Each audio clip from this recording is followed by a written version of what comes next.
Maliban kay Justin Brownlee, Scotty Thompson at Chris Newsom, isa rin sa maganda ang ipinakita sa Asian Games sa gold medal match laban sa Jordan ay itong si Ange Kwame. Gumawa siya ng 14 points, 11 rebounds, 2 blocks at 5 steals, kung saan ay first time na nakuha ng Pilipinas ang gold medal sa Asian Games since 1962. Pero paano nga ba nakapunta at nakalaro ng basketball si Kwame dito sa Pilipinas? Kaya, sa video natin ngayon, tatalakayin natin ang isa sa mga naturalized player ng Gilas Pilipinas. Si Ange Kwame.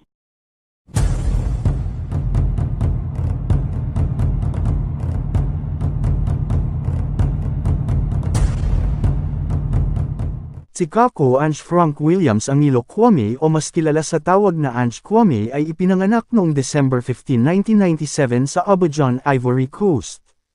Sa kanyang murang edad, nakahiligan niyang maglaro ng football, nagkaroon na lamang siya ng interes sa basketball nang siya at ang kanyang nakababatang kapatid ay nag-request sa kanilang ama ng mga football kit ngunit sa halip ay binigyan sila ng mga basketball jersey. Nang pumanaw ang kanyang ama noong 2012, ang basketball ang tanging paraan ni Kwame para siya ay maka-move on sa nangyari, naglaro siya ng 3A side street basketball kasama ang kanyang mga kaibigan at kanyang high school teammates, pero sinabi niya na ang paglalaro niya sa kanyang high school team ay hindi siya naging seryoso. Dahil sa rekomendasyon ng isa niyang kaibigan, lumipat si Kwame sa Pilipinas upang mag-aral sa Ateneo de Manila University sa ilalim ng isang student athlete scholarship.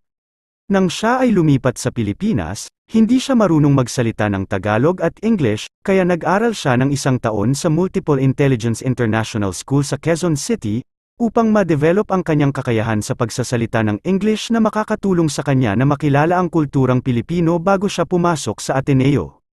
Nakipag-ugnayan si Kwame sa Ateneo Blue Eagles sa pamamagitan ng kanyang kaibigang Cameronian na si Aaron Njeke. Ipinakilala ni Njeke si Kwame kay Ateneo Varsity Basketball Team Manager Epet Kimpo para sa pagkakataong masubukan ang college varsity team ng Ateneo. Siya ay in-assist ng mga coach na sina Yuri Escueta at Tab Baldwin, na isang team consultant ng Ateneo noong panahong iyon. Nagpa siya ang Ateneo na isama si Kwame sa team sa kabila ng kanyang kakulangan sa fundamentals at training. Sa kabila ng pagiging foreign player, hindi na kinailangan ni Kwame na tuparin ang isang residency requirements, dahil nagtapos siya sa MIIS sa Quezon City at nag-debut siya para sa Ateneo Blue Eagles sa UAAP Season 81 noong 2018. Bago ang kanyang debut sa UAAP, naging bahagi si Kwame ng Glory B, ang Team B ng Ateneo sa loob ng isang taon at na-featured din siya para sa main collegiate team sa Smart City Hoops Basketball Championship, Smart Breakdown Basketball Invitationals Under 25 Division, at ang PhilOil Preseason Cup noong 2018. Bahagi rin siya sa kampanya ng Ateneo sa 2018 William Jones Cup sa Taiwan, kung saan nagtapos sila bilang 4th placers. Tinulungan rin niya ang Ateneo na masungkit ang dalawang sunod na titulo sa UAAP Season 81 at 82.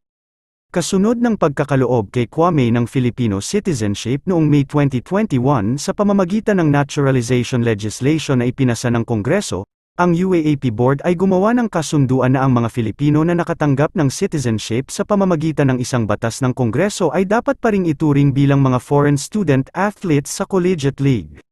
Nanatili pa si Kwame ng 2 season sa Ateneo.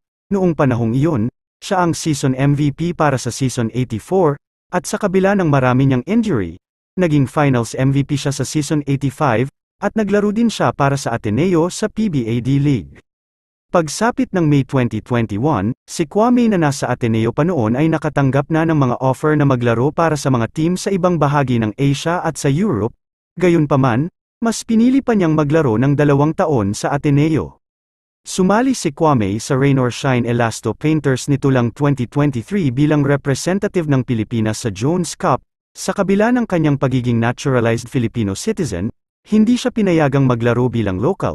Sa halip ay naglaro siya bilang import, dahil ito sa eligibility rules ng liga. Si Kwame ay kinonsidered para sa Philippine National Team noong 2018, kasunod ng kanyang unang stint sa 2018 William Jones Cup sa Taiwan kasama ang Ateneo. Gayunpaman, kailangan niya pa rin kumuha ng Filipino citizenship para maging eligible. Matagumpay siyang nakakuha ng pahintulot mula sa kanyang ina na makakuha ng Filipino citizenship, Sa kabila ng pag-aalinlangan ng kanyang ina noong una dahil baka maaaring mawala sa kanya ang kanyang Ivorian citizenship. Ang Samahang Basketball ng Pilipinas o SBP noong 2020 ay nagsimulang maglobby sa Kongreso para kay Kwame na mabigyan siya ng Filipino citizenship sa pamamagitan ng naturalization, kasunod ito ng kanyang performance sa UAAP Season 82.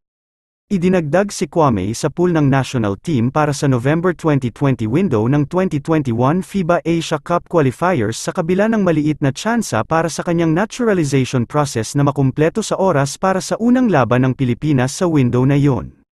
Ang House of Representatives ay pumasa ng isang panukalang batas na nagbibigay ng citizenship kay Kwame noong February 16, 2021, habang ipinasa ng Senado ang version nito noong March 15. Inihayag ng SBP noong May 18 na nilagdaan na ito ng dating Pangulong Rodrigo Duterte ang naturalization bill ni Kwame. Ang pagiging eligible ni Kwame na maglaro para sa Philippine National Team ay kinumpirma ng FIBA noong June 2021, isang buwan matapos siyang mabigyan ng Filipino citizenship.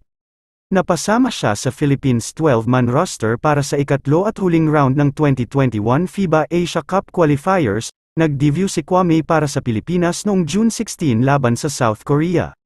Nanalo ang Pilipinas sa score na 81-78, kung saan ay gumawa siya ng 12 points at 6 rebounds. Naglaro din siya sa 2020 FIBA Olympic Qualifying Tournament sa Belgrade, Serbia.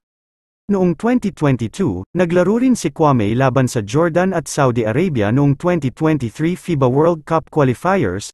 Siya ay kasama sa 21-man pool para sa 2023 FIBA World Cup.